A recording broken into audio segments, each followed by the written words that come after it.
Ladies and gentlemen, welcome back. This is the weekly races. February, it's week 4, and we're on to race 3. This is the lightweight K Cup from the Lago Maggiorre East End reverse course. For this circuit, we're going to use one particular car. It's the S660 15 in wide body, one of the very few cars that I do wide body. Car settings will be comfort softs because that's what we're restricted to use. We've got a 400 pp cap. You can use almost any of the pp cars to win this race. The only one you'll struggle with is the Beat 91 if you don't have the engine swap. You'll find those videos on the channel if you want to see them. But this one in particular is a particular favourite. It has a particular style, this car, because it uses a low boost turbo. Normal suspension. Nothing changed from default. Fully customizable diff, no change from default. We have the downforce set to 50 on the front and the rear 148. You'll find it has a front splitter, side skirts, no rear aero, but it does have the high rear wing with 20 end plates. Feel free to pause this at any time and go and double check that with your settings, nip down to the auto shop, etc. You'll find the ECU fully customizable set to maximum with no performance adjustment. The transmission is the fully customizable racing set to 480. We haven't manually set the gears, but I'll just show you those again. If you want to pause that and just use those correctly, just pause that here and make those changes. I think you'll find that they have been adjusted along with the final drive. Low RPM turbo used. Anti-lag system, anti-lag racing system on strong. Cooler, intercooler on racing, alongside the air cleaner, silencer and exhaust manifold, and the brake system all on racing. We do have the brake balance controller, but we don't use it in this race. Racing clutch and flywheel. Then we have everything installed except for titanium conrods and pistons, the racing crankshaft, and you'll also find the increased body rigidity.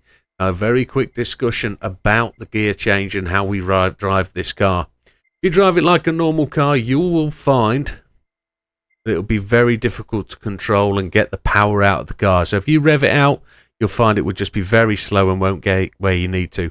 What you need to do, looking at the graph above here, is you'll see that the power finishes in this car around about halfway, about 4,500 RPM. So if you're going to change up, you need to change up no later than 5,000 RPM. You need to keep the car in that boost zone in the lower half of the revs. So as soon as you're changing up, get it to 4th gear, let the car push through 5,000 RPM, into 5th, into 6th, and get it pushing up to about 100 mile an hour is where you're going to get this car to. And that's going to be plenty. It's going to be more than enough. Let's get to the track. As we said, it's the Autodromo Lago Maggiorre East End reverse for 7 laps. Settings will be assist, traction control 1, weak ABS, everything else off. Controller settings, I'm on a G29, so steering sensitivity 5, force feedback max torque 7, force feedback sensitivity 7. Let's dive straight into the race, folks. So as we come across the line, it looks like we're going to be in 1st gear. Just going to change it up very quickly as it gets to 5,000 RPM. Just going to change it up to 6th gear.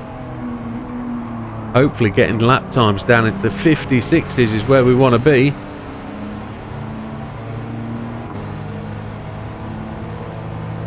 We've made a place already. The leaders are 18 seconds in the lead. 6th gear, we're getting up to that top end of the speed there that we want to be at. 4th gear for this corner. Roll it around the outside if you can. You can put 2 wheels on the grass.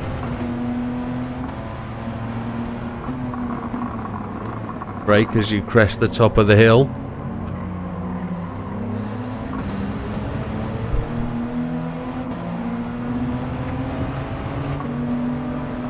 Looks like we're going around the outside of this fella. Up into 12th place. That was Mr. Pounder behind us. Mr. Blazan next. We're just going to follow their racing line. On the brakes down the hill. Let the back end move out if it wants to. Back on the power, around the outside. Let's use the tarmac around the outside, make it go all the way. There we go. Mr. Gallo next on the list. We're going to use his slipstream. Go to the outside. Notice we're already in 6th gear, well before the middle of the straight. Braking down to 4th gear. Here's Mr. Miazano in the S660 in front of us. Just going to whiz past him up to 4th gear, into 5th. We're already got the fastest lap. But we're going to get that fastest lap time down somewhere sharpish.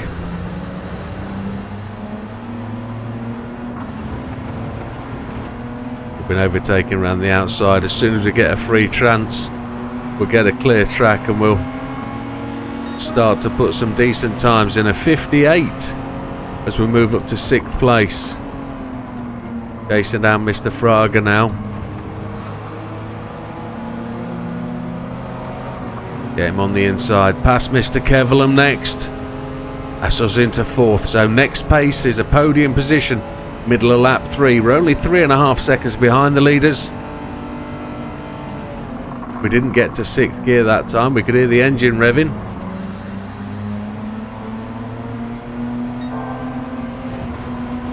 Almost a second ahead at this point.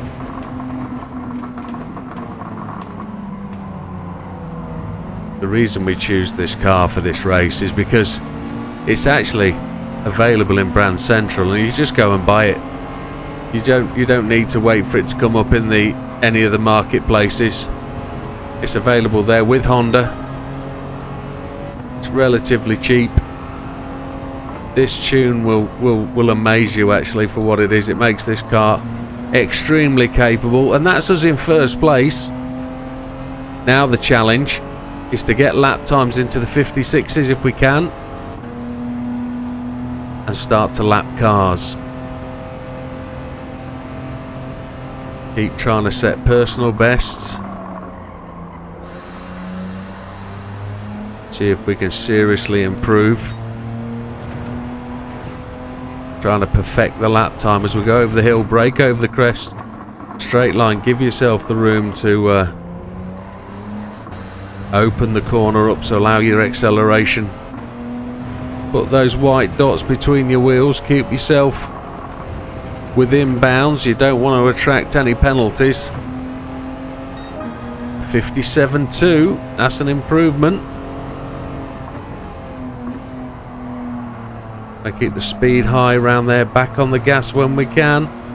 Keep it off the grass.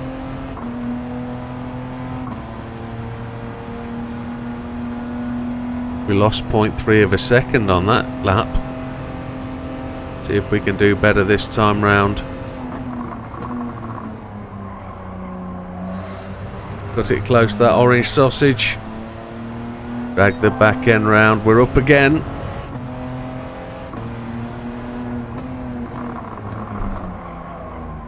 There's a chance this could be the 56 we've been searching for. Lots of puff in 4th gear, look. Lots of acceleration. See if we can go 6th gear out the corner. Oh, just outside. Fastest lap again though, but we're just a 10th away.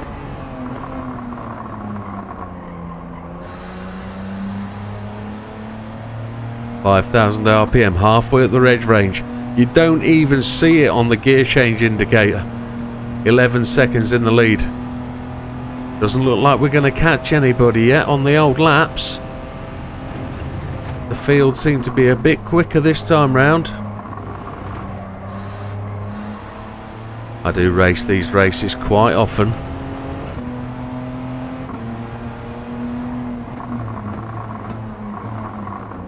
Good races to keep your eye in.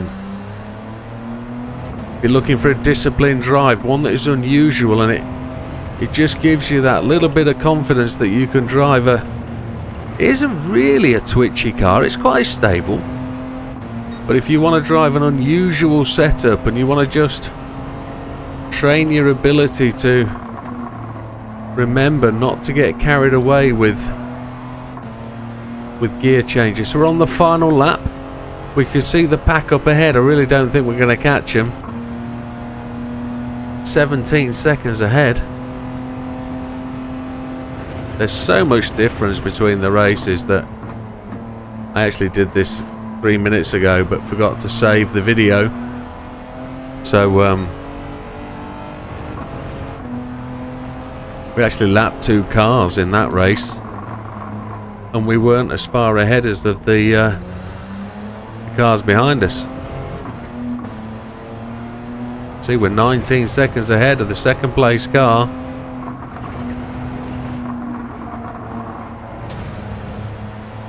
Do we get another 57 in? We do. Every lap of 57 except for the first 2, which is pretty impressive. It's a great little car, folks, and one you should always keep in your locker. That's a car you can actually use at the Human Comedy Lago Maggiorre K Cup. That will do you the full hour. You just have to drive it hard. I think the tyres you might have to change and then drop off brakes, clutch to get you inside the 400 pp so you can use the affected tyres. But with that being the case, folks, there's your win. 57.134 was our fastest lap on lap 5, and we were almost lapping the field at the back there. There you have it, another 35,000 credits to the bank. And with that, I hope you enjoyed that one, folks, and we'll see you at race 4. All the best, take care, good night.